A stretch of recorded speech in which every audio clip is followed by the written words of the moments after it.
अभिमान रहित होकर, प्रदर्शन से रहित होकर और अपने अगल बगल वाले को भी व्यवधान न हो हमारे व्यवहार से, आचरण से, इस विषय पर विचार करें, तब कथा श्रवण करें। बड़े बड़े मुनि महात्मा दौड़ते हुए कथा सुनने के लिए आए। कहां? बोले गंगा द्वार, हरिद्वार। कौन कौन आए? वेदव्यास जी कहते हैं कि भृगुर्वसिष्ठश्च वनश्च गौतमो मेधातिथिर्देवल देवरातौ। भृगु, वसिष्ठ, च्यवन, मेधातिथि, देवल, देवरात, मृकंड पुत्र, मृकंड महर्षि के पुत्र मार्कंडेय जी महाराज, ये सब कथा सुनने के लिए वहां गंगा के तट पर आ गए। और अकेले नहीं आए, सहपुत्र शिष्याः, अपने पुत्रों को, अपने शिष्यों को, अपनी पत्नी को, सबको लेकर के आए। और कौन आया कथा सुनने? बोले वेदांतानि च शास्त्राणि, चारों वेद, वेदांत, सारे शास्त्र मूर्तिमान होकर के देवता का रूप धारण करके वहां कथा श्रवण करने के लिए आए। ये हमारे सनातन धर्म के जितने ग्रंथ हैं, चारों वेद, 18 पुराण, 18 स्मृतियां, रामायण, महाभारत, गीता, ये केवल कागज की पोथी नहीं है, ये देव रूप है, अविनाशी है, ये कभी नष्ट नहीं होगी। दुनिया के लोगों ने कहा रामायण जला दो, कितने पापियों ने, दुष्टों ने रामायण जलाई, लेकिन ये सोच लेना रामायण जलाने से रामायण खत्म नहीं होगी, ये तो दिव्य देवता का रूप है। चारों वेद, 6 शास्त्र, 18 पुराण, सारे धर्मशास्त्र वैकुंठ में परमात्मा के सम्मुख देवता के रूप में विराजमान होकर के सदा उनका गुणगान करते रहते हैं। ये नित्य हैं, ये कभी नष्ट नहीं होते। और जब समय आता है तो किसी अधिकारी महापुरुष के मस्तिष्क में ये ग्रंथ उतर जाते हैं। परमात्मा की कृपा से उनके अंदर इन ग्रंथों का ज्ञान प्रकट हो जाता है, फिर वो संसार को बांट देते हैं। ये नित्य है।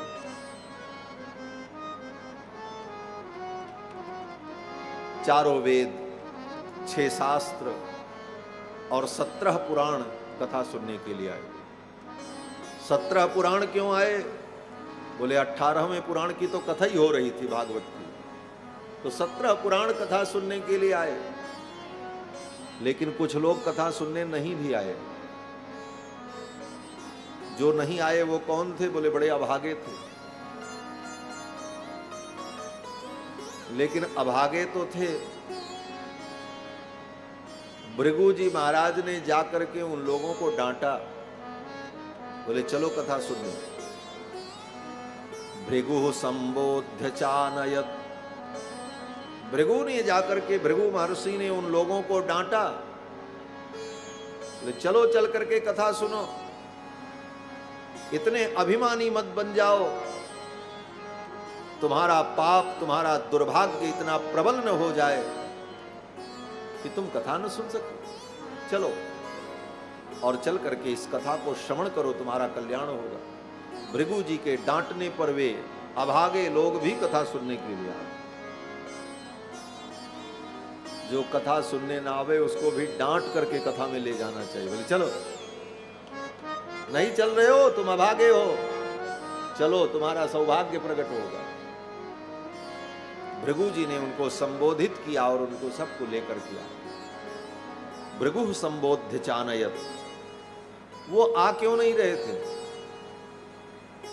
क्या कारण था कि वो आ नहीं रहे थे? तो वेदव्यास जी कहते हैं गुरुत्वान्नैव, गुरुता के कारण।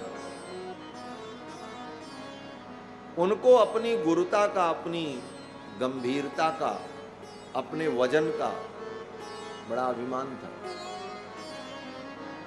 वजन का मतलब शारीरिक वजन नहीं, हम बड़े वजनदार व्यक्ति हैं, हम बड़े प्रतिष्ठित व्यक्ति हैं, हम वहां कथा सुनने जाएं, ऐसे चले जाएं? अरे कोई आवे, आदर पूर्वक बुलावे, मेरी मनुहार करे, तब हम चले, क्योंकि हम इज्जतदार लोग हैं। ऐसा अभिमान जिन लोगों ने अपने जीवन में पाल रखा था, वे लोग कथा सुनने नहीं आ रहे थे। अक्सर कथा में न पहुंचने वाले ऐसे ही लोग होते हैं।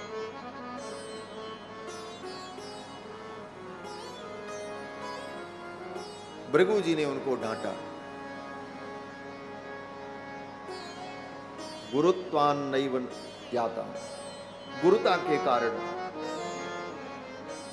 जो कथा में नहीं आए, भृगु जी ने उनको संबोधित किया और लेकर के आए। भृगु संबोध चानय। अब गंगा के तट पर कथा प्रारंभ हुई। सर्वप्रथम सनकादिकों ने कथा की महिमा का वर्णन किया। इस कथा के लिए दिन का कोई नियम नहीं, दिनानाम नियमो नास्ति, सर्वदा श्रवणम मतम। सब चीज के लिए मुहूर्त होता है। विवाह करना है, बोले अमुक मुहूर्त में, यज्ञ करना है, बोले मुहूर्त पर विचार करो। लेकिन भगवान की कथा के लिए कोई मुहूर्त नहीं होता। जिस दिन आप शुरू करो वही मुहूर्त है। तदेव लग्नम सुदिनम तदेव ताराबलम चंद्रबलम तदेव। कथा प्रारंभ हुई, और जब कथा प्रारंभ हुई तो भक्ति महारानी अपने पुत्र ज्ञान वैराग्य को लेकर के वहां कथा मंडप में आ गए। भक्ति सुतौ तौ तरुणौ गृहीत्वा प्रेमैकरूपा सहसा विरासीत। भक्ति महारानी अपने पुत्र ज्ञान वैराग्य को लेकर के वहां कथा में पहुंच गई। और कहां पहुंची? बोले श्रोता और वक्ता के बीच की जो जगह थी वहीं पर प्रकट हो गई भक्ति महारानी। मध्ये मुनीनाम इति तर्कयन्तः। और भक्ति महारानी जब आई तो भक्ति महारानी कुछ गुनगुना रही थी। उनके मुख से मधुर मधुर ध्वनि निकल रही थी। क्या ध्वनि निकल रही थी? बोले श्री कृष्ण गोविंद हरे मुरारे नाथेति नामानि मुहुर्वदन्ति। ये जो कीर्तन आज प्रारंभ में हम लोगों ने किया, श्री कृष्ण गोविंद हरे मुरारे, हे नाथ नारायण वासुदेव, यही कीर्तन करती हुई भक्ति महारानी कथा मंडप में अपने पुत्र ज्ञान वैराग्य को लेकर के आ गई। श्री कृष्ण गोविंद हरे मुरारे, हे नाथ नारायण वासुदेवा। श्री कृष्ण गोविंद हरे मुरारे, हे नाथ नारायण वासुदेवा। श्री कृष्ण गोविंद हरे मुरारे, हे नाथ नारायण वासुदेवा। श्री कृष्ण गोविंद हरे मुरारे, हे नाथ नारायण वासुदेवा। हे नाथ नारायण वासुदेवा, हे नाथ नारायण वासुदेवा। हे नाथ नारायण वासुदेवा, हे नाथ नारायण वासुदेवा। हे नाथ नारायण वासुदेवा, हे नाथ नारायण वासुदेवा। हे नाथ नारायण वासुदेवा, हे नाथ नारायण वासुदेवा। श्री कृष्ण गोविंद हरे मुरारे, हे नाथ नारायण वासुदेवा। कृष्ण गोविंद हरे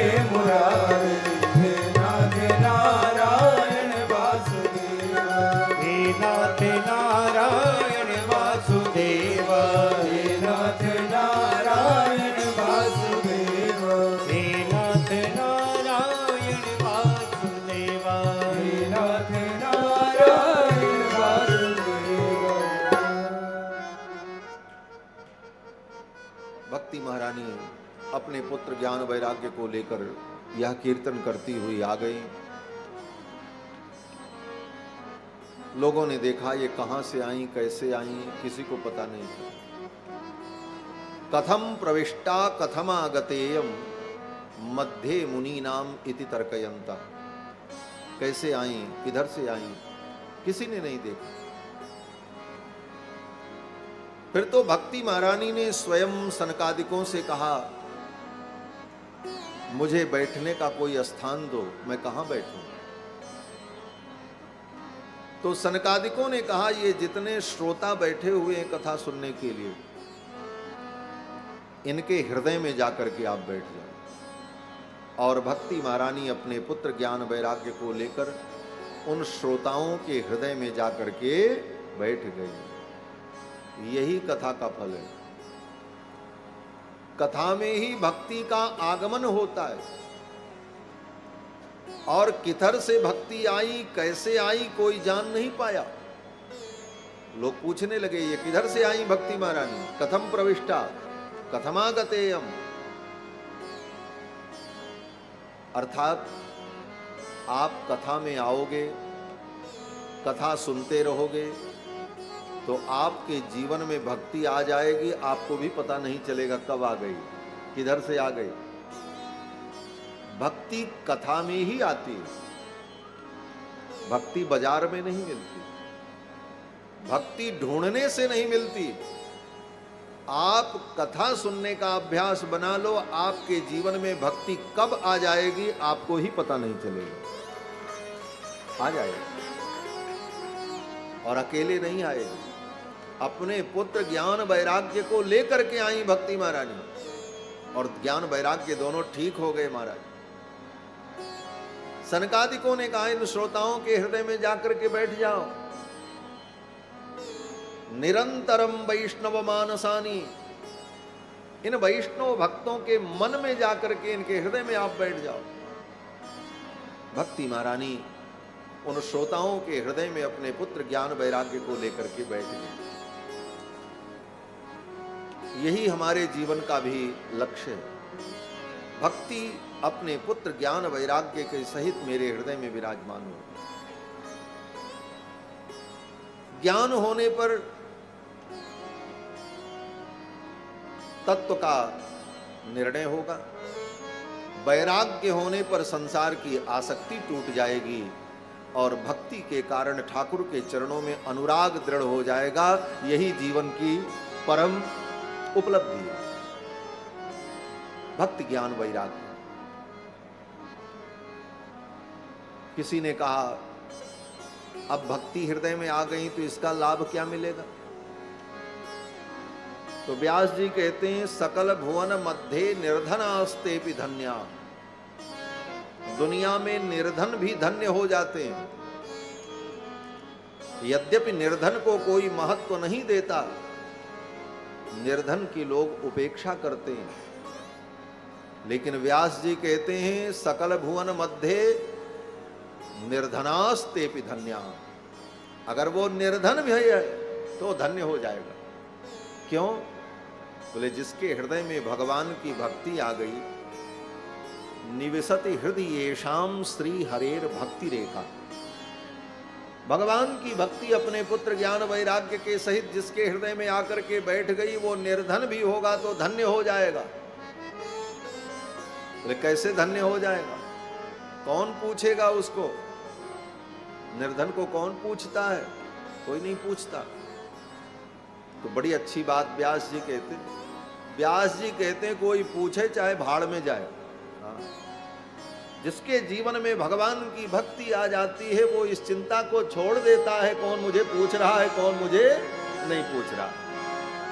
और दूसरी बात, दुनिया की बात छोड़ दो, कोई उसको पूछे न पूछे, लेकिन अखिल कोटि ब्रह्मांड नायक परमात्मा उसके हृदय में आकर के बैठ जाते हैं। भगवान उसको पूछते हैं, और भगवान पूछते नहीं, भगवान तो उसके पीछे पीछे डोलते हैं। जिसके जीवन में भगवान की भक्ति आ गई, उसके पीछे कोई आवे ना आवे, कोई उसको पूछे न पूछे, भगवान उसको पूछते हैं, ठाकुर उसके पीछे पीछे चलते हैं। कौड़ी रखे न पास में, मांगत में सकुचाही, और तिनके पीछे हरि फिरें, कहीं भूखे न रह जाएं। ऐसे भक्तों के पीछे भगवान डोलते हैं। जिसने सब चिंता छोड़कर मेरे भजन में अपने मन को लगाया, अब इसकी साज संहार करना, इसका निर्वाह करना तो मेरा दायित्व। कबीरदास जी कहते हैं कि कबीरा मन निर्मल भया, जैसे गंगा नीर, पाछे पाछे हरि फिरे, कहत कबीर कबीर। मन निर्मल हो जाए, भगवान के चरणों की भक्ति आ जाए, फिर तो ठाकुर उसके पीछे दौड़ते, भगवान उसके पीछे दौड़ते हैं, उसकी साज संहार करते। क्यों? किसी ने कहा भक्त जब प्रेम में उन्मत्त होकर भक्ति में नाचता है, मद भक्ताः यत्र गायन्ति तत्र तिष्ठामि नारद। भगवान कहते हैं नारद, मेरे भक्त जब गाते हैं, विभोर होकर के नृत्य करते हैं, मेरा गुणगान करते हैं, तो मैं उनके पास ही रहता हूं। नारद जी ने कहा उस समय आप उनके पास क्यों रहते हैं? वो तो अपनी मस्ती में गा रहे हैं, उस समय आप रहो भी न रहो कोई मतलब। भगवान ने कहा मैं उस समय इसलिए उनके पास रहता हूं कि वे भक्त मेरे प्रेम में अपने संहार को भूल जाते हैं, अपने आप को भूल जाते हैं, तो मैं उनको संभालने के लिए वहां खड़ा रहता हूं। कहीं नृत्य करते करते ये गिर न जाएं, कहीं चूक न जाएं, इसलिए अपने उन भक्तों की संहार के लिए मैं उनके पास हूं। भक्ति जिसके जीवन में आ गई, उसका जीवन धन्य हो जाता। भक्ति महारानी स्वस्थ हो गई, ज्ञान वैराग्य स्वस्थ हो गए इस कथा को सुनकर। अर्थात हम भी भागवत की कथा को श्रवण करके धारण करें तो हमारी भक्ति जवान हो जाए और भक्ति के पुत्र ज्ञान वैराग्य स्वस्थ हो जाए। आगे सनकादिकों ने धुंधुकारी की कथा सुनाई।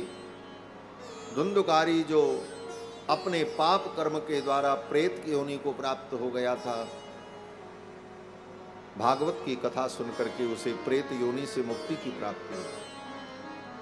श्री गोकर्ण जी महाराज ने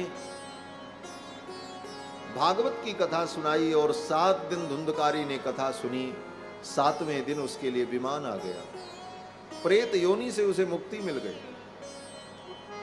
बाकी जितने श्रोता थे बोले बाकी श्रोता सब बैठे ही रहे। जब विमान आया तो गोकर्ण जी ने उस विमान में बैठे हुए देवताओं से पूछा, श्रोता तो इतने थे कथा सुनने वाले, और विमान केवल एक व्यक्ति के लिए आप लेकर के आए, बाकी श्रोताओं के लिए विमान क्यों नहीं लाए? तो उन देवताओं ने कहा कथा तो सबने सुनी, लेकिन मनन किसी ने नहीं किया। श्रुतम तो सर्वैः न तथा मननम कृतम। जितना सुंदर मनन धुंधकारी ने किया उतना किसी ने नहीं किया। इसलिए धुंधकारी के लिए विमान आया। बाकी श्रोता तो कथा सुनते थे, लेकिन बीच बीच में उनका मन उनके घर चला जाता था। बोले आज घास नहीं काटे गाय को क्या खिलाएंगे, आज तो अमुक काम करना था, अब जाने के बाद जल्दी जल्दी सब काम निपटाना पड़ेगा। आधा ध्यान कथा में और आधा ध्यान व्यथा में। इसलिए इनके लिए विमान नहीं आया। धुंधकारी ने तो अपनी सारी व्यथा को भूलकर कथा में अपने चित्त को लगाया और 7वें दिन धुंधकारी के लिए विमान आ गया। सभी श्रोताओं ने उठ करके कहा महाराज हमसे गलती हो गई, हम जाने होते कि कथा का इतना महत्व है तो हम भी सब चिंता छोड़ करके कथा सुनते, हमारा भी कल्याण होता। अब क्या करें, अब तो धोखा हो गया। तब तक किसी श्रोता ने कहा महाराज आप तो हमारे गांव के हो। गोकर्ण जी महाराज गांव के ही तो थे। श्रोताओं ने कहा गोकर्ण जी से महाराज आप तो मेरे गांव के हो, आपको कहीं जाना नहीं है, हमको कहीं जाना नहीं, तो आप एक बार फिर से कथा सुनाओ 7 दिन। इस बार तो धोखा हो गया, अब दोबारा धोखा नहीं करेंगे, हम दत्तचित्त होकर के सुने। गोकर्ण जी ने कहा ठीक है। लगे हाथ दूसरी कथा फिर शुरू हो गई। एक भागवत पूरी की गोकर्ण जी ने और उसी व्यासपीठ से 8वें दिन फिर कथा शुरू हो गई भागवत जी की।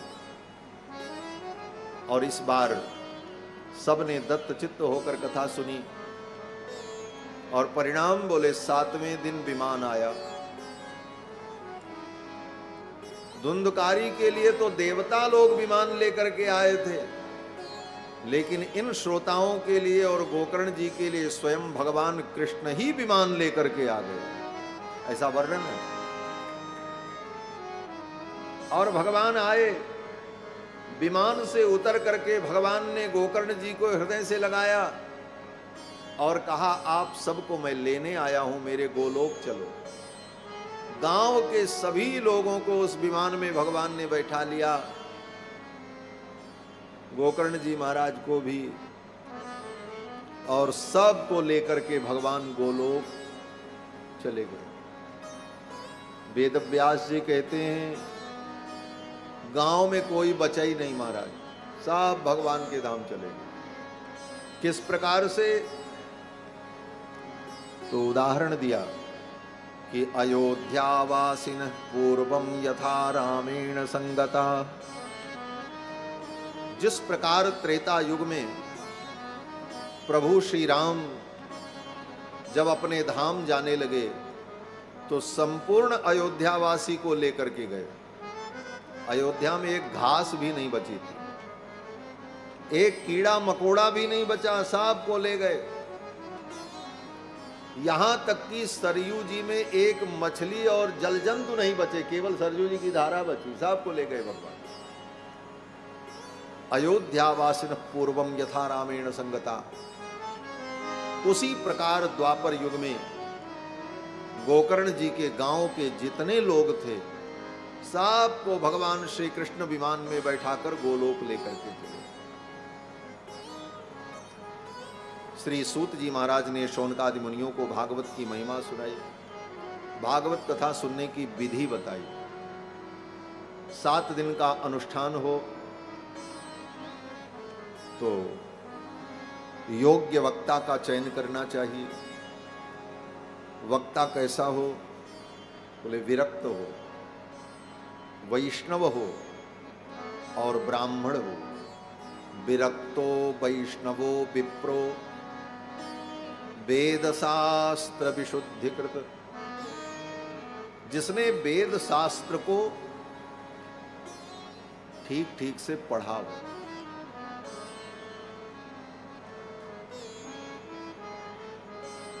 विरक्तो वैष्णवो विप्रो वेद शास्त्र विशुद्धि कृत।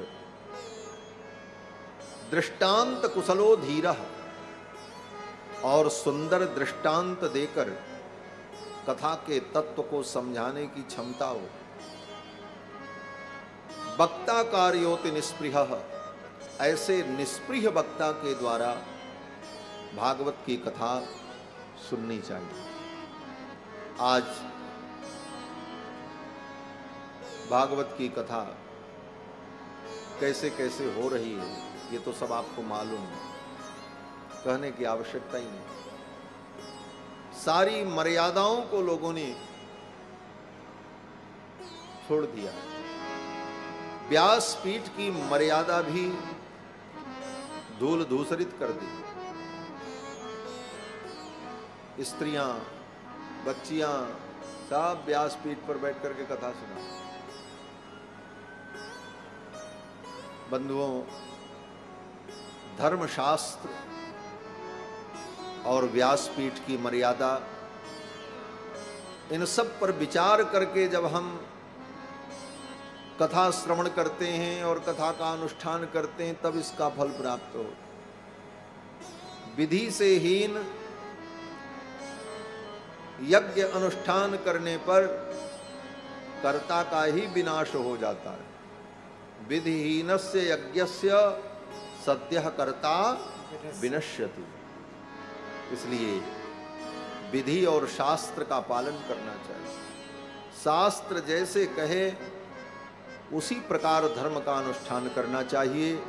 उसमें अपनी बुद्धि, अपना स्वार्थ, अपनी लिप्सा नहीं लगानी चाहिए। इस प्रकार श्री सूत जी महाराज ने भागवत की महिमा का वर्णन सुनाया।